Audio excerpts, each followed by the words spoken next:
Hello and welcome to Finishing School. Let your business brain finish what your chiropractic heart started. Our catalyzing statement is to make chiropractors the best trained business leaders in healthcare. Enjoy this module. Welcome to Module 47, Business Enlightenment. Well, Rick, we're pushing toward that magic number 48. So we're getting kind of like, to the mastery stages of conversation. We talk about things like handling adversity and now enlightenment in business, etc. Let me just start out this whole conversation speaking to you, our very appreciated members that we have a lot of gratitude for, to say that I really want to acknowledge, I believe it's awesome that you've been on the path with us through all of these modules and you've made it here. So with that, I think it's a really good conversation to have to talk about enlightenment, getting to those transcendent states of experience in your life and in your business. There's no doubt in my mind that pieces of enlightenment have kind of shown through as we're sharing experiences over time. And I don't want to sit here and self-aggrandize and try to represent myself as an enlightened business person, necessarily, and that we know it all and we're up on the mountain in our robes, talking about how to be an enlightened person. That's not what this is about. However, I do believe that one of the things that any person who wants to leave a legacy with and through their business has to aspire to getting to that kind of a finder. There's seekers in life, and if you're in this program, you're a seeker. I'm a committed seeker. I'm always looking for new and better things. Always want to go to new places. Always want to, expand my horizons, etc.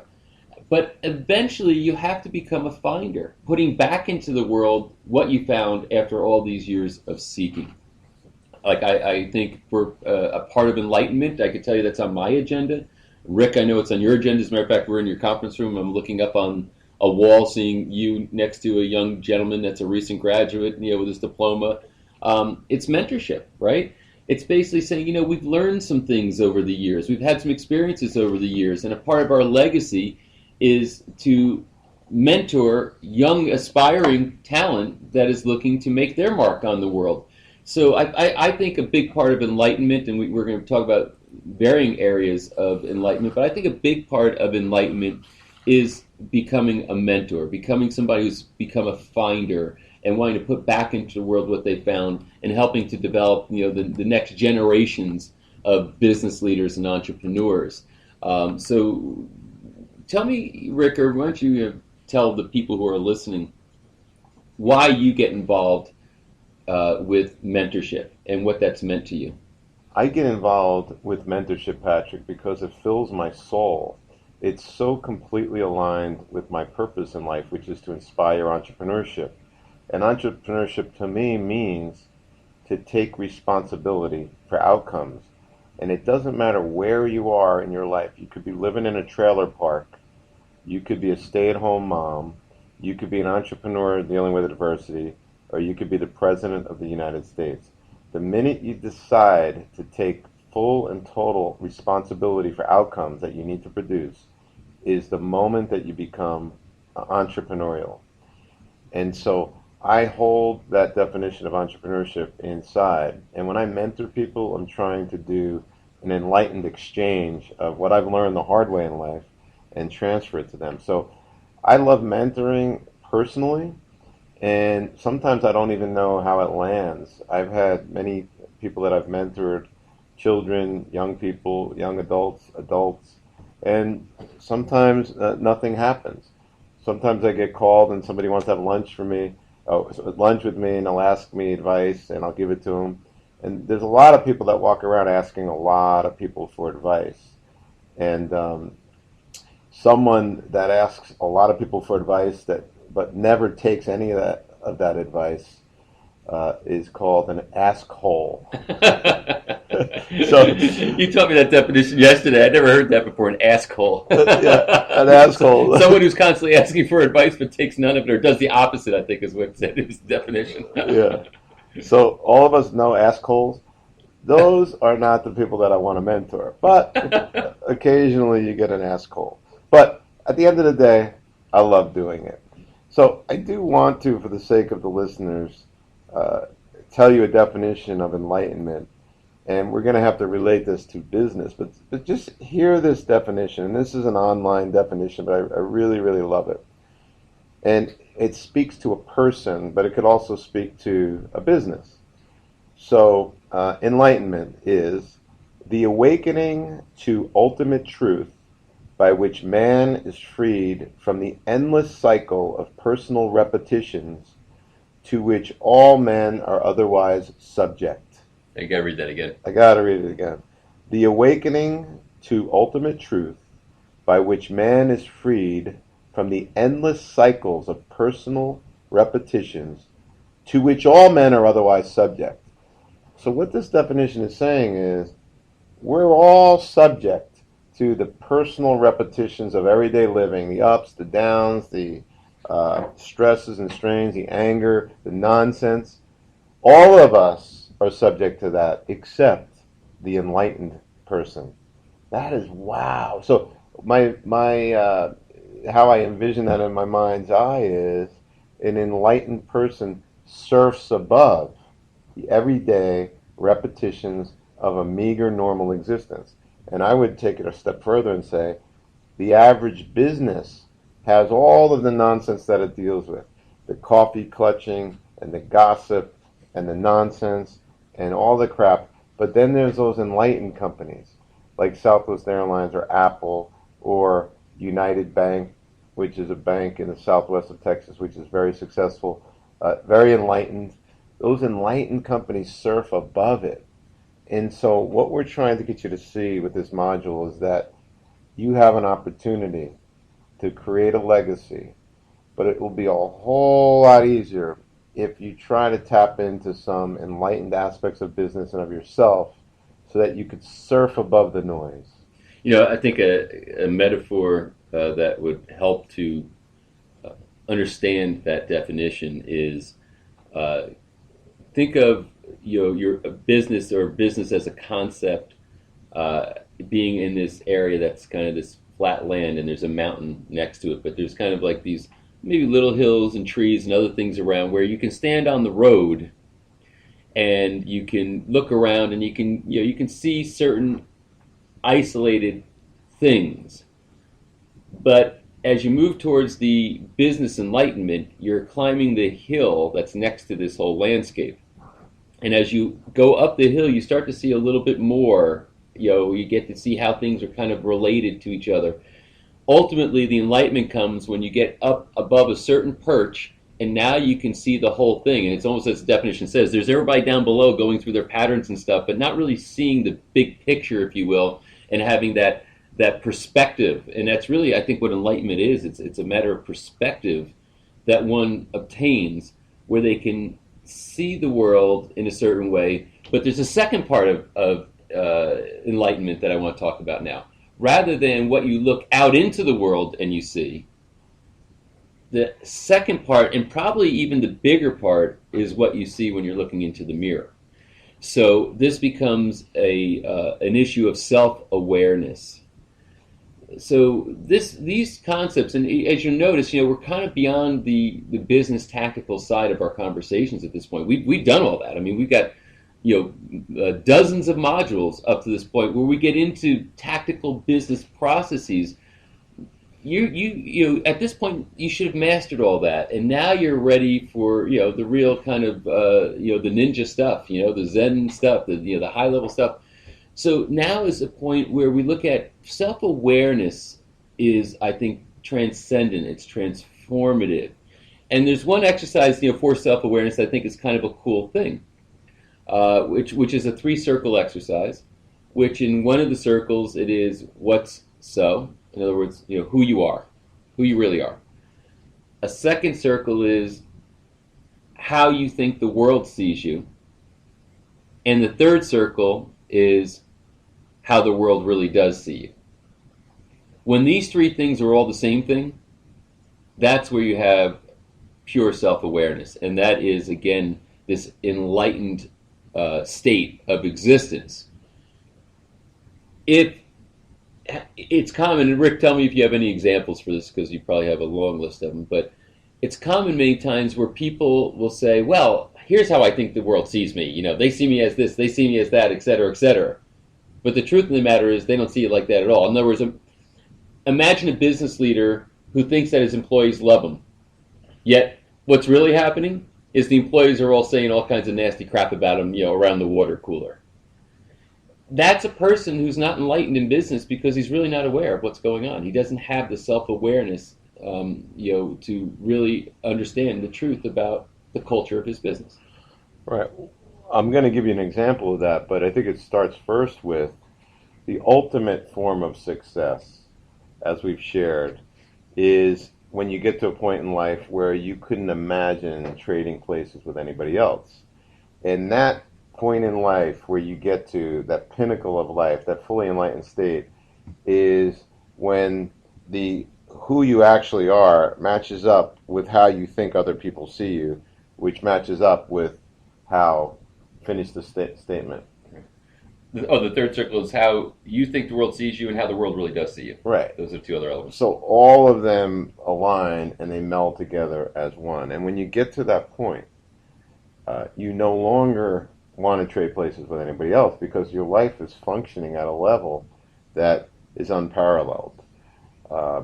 The story that I want to share, I could talk about people that they would know, but I'd rather talk about a close friend of mine who unfortunately was going through an issue in his marriage, and he started cheating on his wife and justified it and thought that nobody knew he was doing it because he was keeping it private. And the fact of the matter was, everybody knew he was doing it. And the ironic thing is, I firmly believe, and I don't know if this is a spiritual thing that I have, but integrity to me is, what are you doing when no one is looking and no one will find out? And that's integrity. If you are 100% certain that no one is looking and no one will find out, what are you operating on then? How are you acting? What are you doing? And the truth is, for me, is that everyone knows everything. That's how I operate. I operate as if everybody knows everything. And that's the most authentic self. Imagine if everything you're doing, everything, when no one's looking, could be written about on the front page of the New York Times for your closest friends and family members to read about in full, explicit detail. And Warren Buffett talks about that. If how you live every aspect of your life, both privately and publicly, all fully and completely lines up, you're beginning to tap into an enlightened state, assuming that they're positive attributes. Some people are not embarrassed by negative attributes, but I'm talking about someone that aspires to be great. The ultimate strength, I think it kind of parallels what you're talking about here. The ultimate strength is vulnerability, right?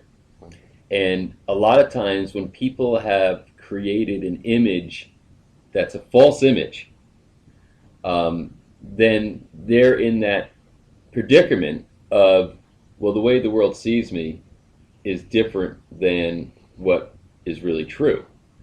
So the consequence of that is that they have to now live a lie and try to hold up that image, which becomes an enormously, how could I put it, pathological state of existence.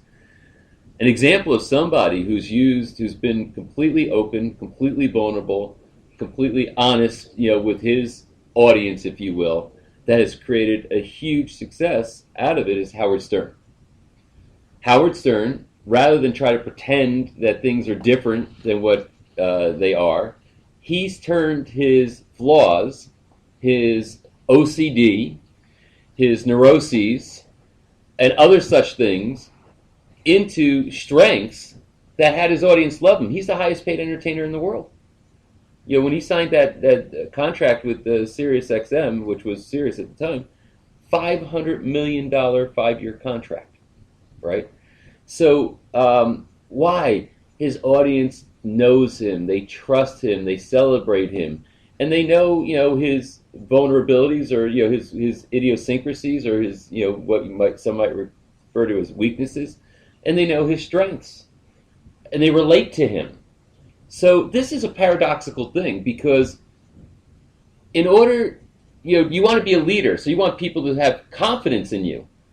Well, you might think, how can somebody have confidence in me if they know that I have this type of a challenge or this type of an issue, etc.? However, the leaders that have gone out there to overcome whatever challenges, weaknesses, failures in their past to now go out there and soar with their strengths are enlightened leaders that people will follow. And I believe that that is where business enlightenment happens, which segues into the next part of, I think, this conversation. People who are unaware of their weaknesses, because now if you don't have awareness, or if you are in denial about them, you're in a non-enlightened state, and it's very compromising. We were talking earlier about somebody, we're obviously not mentioning names, who has got amazing talents, who's got amazing strengths, who literally is a force of nature. But yet the downfall on an ongoing basis is he keeps trying to play to weaknesses and not even aware that these are weak areas. So maybe talk about that a little bit. Yeah, so many times in life we subconsciously sabotage ourselves by trying to focus on an area that we're weak at. So let's say somebody's an amazing artist and they know they're a great artist, but they refuse to surround themselves with great business people. So they decide that they want to learn, for example, how to be a great business leader, when in fact what they need to do is surround themselves with great business leaders. And when you go back to modules on, for example, management by objectives, it's not important that you learn each of the attributes that a business needs. We're not telling you that you have to learn how to read a P&L or that you have to learn how to be a really good marketer. But you have to create objectives around those. And you have to find people that are better than you at executing on those objectives. And that's a form of enlightenment. Trying to play into your weaknesses is a recipe for disaster. I want to focus on the main objective of this module. And when we go back to the definition, the awakening to ultimate truth. The awakening to ultimate truth in business is a business needs to be true to its purpose. A business needs to be true to its values. A business needs to be true to its strengths. And most disasters in your business and in any business occur when the business isn't in integrity. And when it's not in integrity with its purpose or its values or its objectives, it's not being enlightened. It's the opposite of enlightenment. Rick, let me give a recent example of what you're talking about. I brought you into a deal that we are looking at that's a potentially extremely large deal with some very major players. And we're in the infancy stages, but what I saw you just do was, as you're talking to the people that we're looking to potentially enter a business relationship with, you said, look, here's what I'm good at. I'm a business structure guy. I do this, this, this. Here's what I'm not good at. I don't do marketing, et cetera, et cetera. You basically talked about, you were very clear on what you're really good at and the things that are not your strengths, and you put that right on the table up front. That's being 100%, first of all, self-aware, and number two, being enlightened enough to say we should have these things out on the table early in the relationship so we all know who we're dealing with here. So to me, that's an enlightened person as compared to a non-enlightened business person would walk in the room and try to convince people that they could be anything you want me to be so I can make this deal happen. So you see the difference. So I think one of the things also that I learned, which I was having a conversation with the world-renowned psychiatrist, who's the leading expert in ADD, ADHD at Ned Hollowell, and he said something to me that just hit me right between the eyes. He said, somebody with ADD or ADHD, which incidentally the majority of entrepreneurs have, which is not a deficit, but a superpower if you know how to manage it properly. He said they'll spend 10 years trying to turn a weakness into a strength. And when you lack that self-awareness, you lack that enlightenment, if you will, and you're spending years trying to turn a weakness into a strength, you're losing ground and you're hurting your business and you're hurting your legacy and you're you're staying in a area that is more of a tortured state as compared to something that's taking you to that higher ground. So I believe that self-awareness is efficient. I believe it's efficient in making business happen. It's efficient in creating new opportunities. It's efficient in relationships, all the way around. And that's, to me, completely related to business enlightenment. People who are enlightened in business are completely self-aware. They know their strengths and weaknesses. They are upfront. They put them on the table. They're vulnerable, but the ultimate strength is that vulnerability. A weak person is afraid to show vulnerabilities. A strong person feels like they can be vulnerable because they're strong and comfortable in who they are. One of the things that Bo Eason teaches over and over and over, he's probably said this phrase 1,000 times, the more vulnerable you are, the more universal is your message. And what that means is when you're telling something to somebody from a vulnerable perspective, they're listening to it from their vulnerabilities, and it becomes more universal. And oftentimes we shy away from vulnerability and truth. I can remember back several years ago now where in Major League Baseball there was a steroid scandal. And I remember Andy Pettitte, who at the time played for the Yankees, and the media came down on him, and he said, "Yeah, I did steroids. I did it, and that's the end of it." And the media completely laid off. And one of his teammates, and I think it was his best friend at the time, was Roger Clemens, who apparently, according to all reports, did steroids with Andy Pettitte. And Andy Pettitte said that, yeah, I did them with Roger as well. So did a lot of other people admit to knowing that Roger Clemens did steroids. But what did Roger do? He decided to say that, no, I had nothing to do with it. It wasn't me. It was somebody else. Those needles weren't mine, even though they have my DNA on them or whatever. The point is, all the evidence supported that he probably did exactly what he said he did not do. But he didn't have the awareness or the enlightenment to realize, if I just admit that this happened, it's all going to go away, just like Andy Pettitte. And Andy Pettitte was celebrated for years after that for being a baseball player. And I think pretty much people forgot about the steroid incident. But nobody forgot about Roger Clemens, which accelerated and got bigger. And I think it even culminated with a Senate hearing of some kind. Oh, it did. It was a major thing. He kept it in the headlines. But ultimately, what were these guys worried about, or what was Roger Clemens probably especially worried about? Not that I'm saying I'm trying to read his mind, but their legacy, right? Here's a guy who was maybe one of the greatest pitchers of all time, and he wanted to preserve his legacy as that, thinking that if he was associated with the steroid scandal, that his legacy would be tarnished, and maybe it would be. But the bottom line is now he's remembered for vocally, I don't want to say lying, because I'll say rejecting the allegations.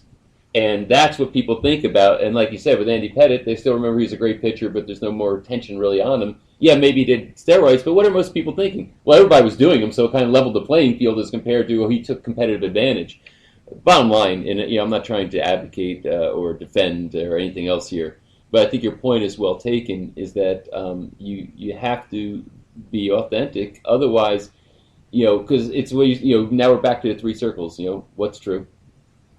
How do you think the world sees you, and how does the world really see you? Well, how does the world really see Roger Clemens? And I think it's different than what he thinks the world really sees him. Exactly. And he can't change that. It's a perfect example of that. So why are Patrick and I focused on this? Why does this matter? Well, one of the subtexts of this whole program is simplicity, probability, and leverage. And we want to give you simplicity, probability, and leverage.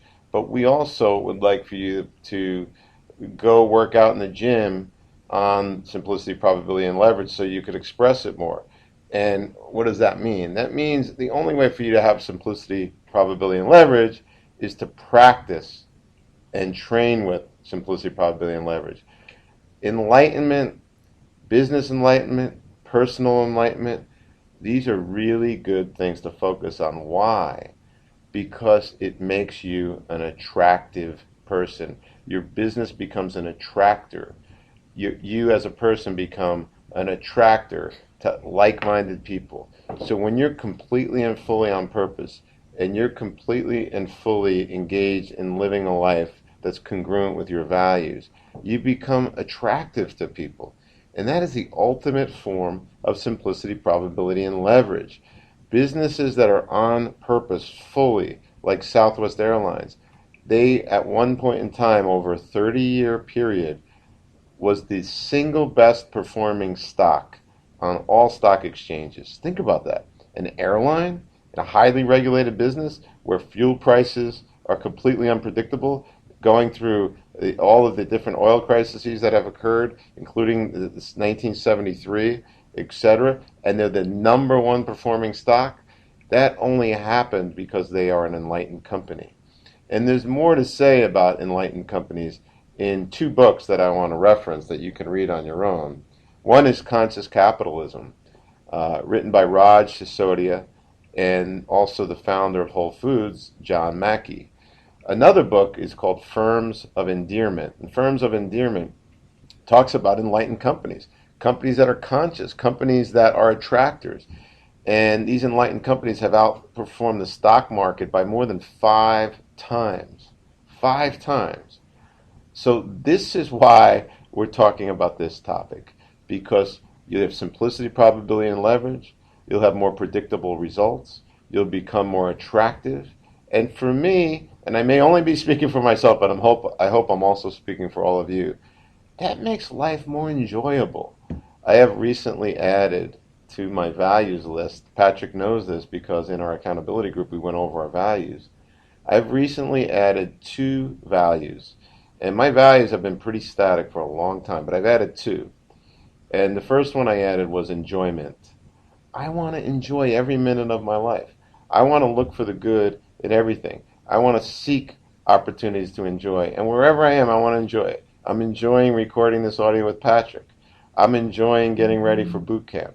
I'm enjoying the fact that this week we had a call, a monthly call for our members in finishing school. But the other word I added was partnership. I seek out solid partners, and I enjoy solid partners. And solid partners means friendships that are solid. I don't want to have short-lived friendships. I want to have solid partnerships that last the rest of my life. So I'm going to be careful with who I decide to be friends with. But in business, business is a whole lot more fun when you don't have to take every chip off the table and you don't have to negotiate every point, but you're in long-term partnership with people you love and people that are on the path with you. And that's the ultimate form of enlightenment. Enjoyment, partnership, love, you name it. So that's why we're talking about this topic. In the end, if you were to picture an enlightened person, it would be what you just described, somebody who is just enjoying the moment-to-moment aspects of life. If you were to try to picture an enlightened business right now, if you were to close your eyes, and don't do that if you're driving, of course, but if you were to close your eyes and picture an enlightened business, what comes to mind? And it doesn't mean that there's a business where there's no problems, no conflict, no issues, no adversity, all those things.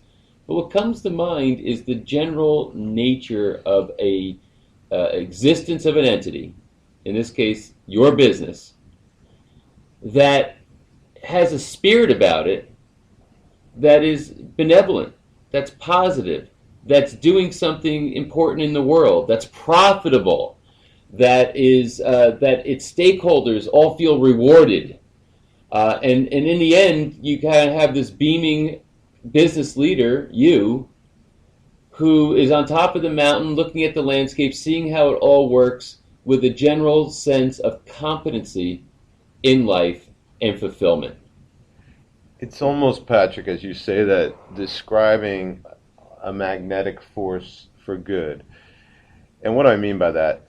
It's got a general pull up toward enlightenment. So, ironically, a girlfriend of mine, prior to being married, I dated a woman who was from Dallas, who worked at Southwest Airlines, and she was a corporate psychologist, and she said you wouldn't believe the number of people that work at Southwest Airlines that hate the company, that have a lot of issues with policy. They were heavily unionized and still are. But she said, despite all of the negativity that I see on a daily basis, I know that Southwest Airlines is a great company. I know that our general direction and our magnetic force is up. And she would talk like that. So, as we're pointing out, it doesn't mean that you won't have negatives. It doesn't mean that you won't have adversity. It doesn't mean when you're enlightened that there won't be things happening around you. However, what it does mean is that there's an almost magnetic pull toward greatness. And in Southwest Airlines' case, after her and I stopped dating each other, Southwest went on a rampage and the stock accelerated so much, despite the fact that there were employees inside the company, a small number, mind you, that were conspiring against the business. So what that tells me is enlightenment is a powerful tool for good.